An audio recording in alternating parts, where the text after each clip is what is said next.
front of me is Poco F4 and today I would like to show you how you can download and apply iOS Launcher on this Poco smartphone.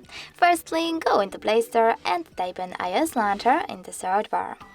Now install this app, this one from this developer, and when it's ready, click on Open.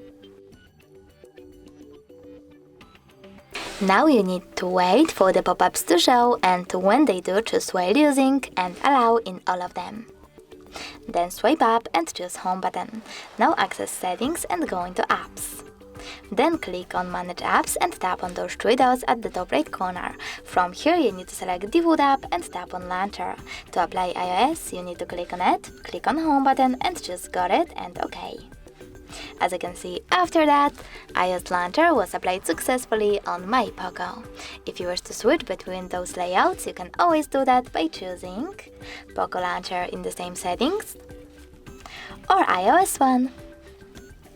Thanks so much for watching. If you enjoyed this video, don't forget to leave a like, comment and definitely subscribe. Bye!